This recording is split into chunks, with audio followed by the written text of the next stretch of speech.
Bye bye cher sur le 2.0.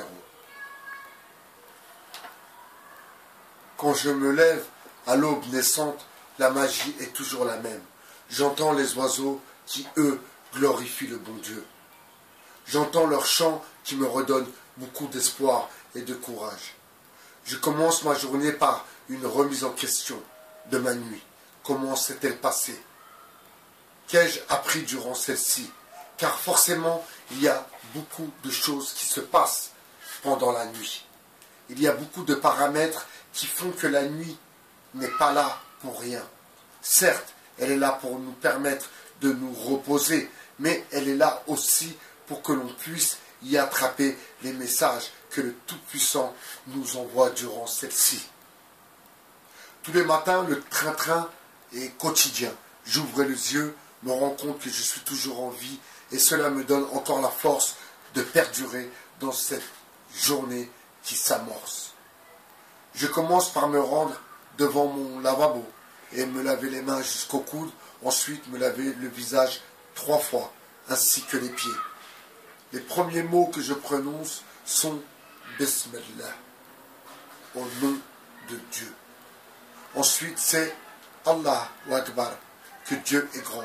Ensuite, je vais chercher mon tapis de prière, le pose au sol dans la direction de la Qibla. Les premiers mots que je prononce, sont bien Bismillah. L'ouverture m'appela. L'ouverture m'appelle.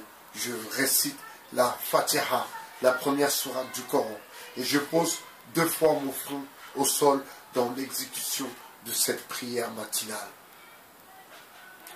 Dans cette première prière, je demande à Dieu de me pardonner pour le jour précédent et de me donner la force de combattre les épreuves qu'il va me donner ce jour, car le jour se lève. Je pense à ce que je dois accomplir à ce jour. Pense aux tracas qui pourront advenir dans cette journée, qui ne fait que débuter.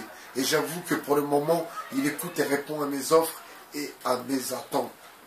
Après avoir accompli cet acte obligatoire, je reste un moment posé sur mon tapis de prière et réfléchis à comment je vais organiser ma journée.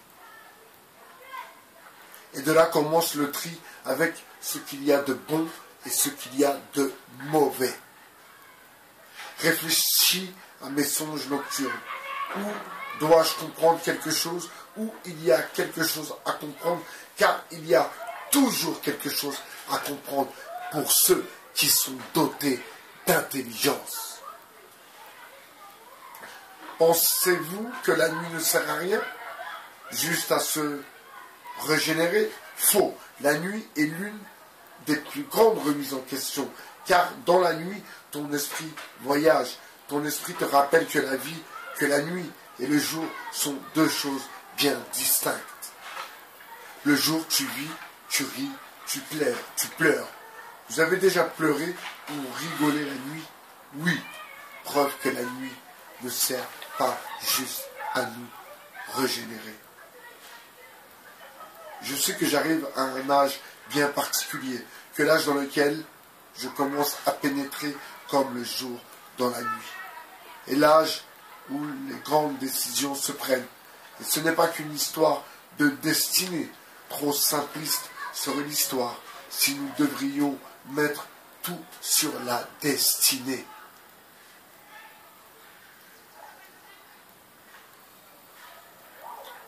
Et sur ce que Dieu nous a réservé.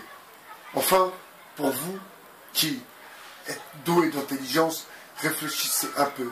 Posez-vous 2 secondes, 5 minutes. Posez-vous après avoir passé une bonne nuit pleine de bonnes résolutions. Réfléchissez et questionnez-vous. Questionnez-vous beaucoup. Questionnez-vous beaucoup.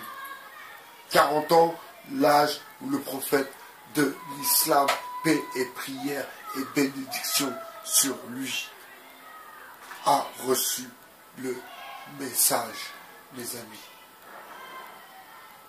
Quand la nuit pénètre le jour, Cela s'appelle le Faja.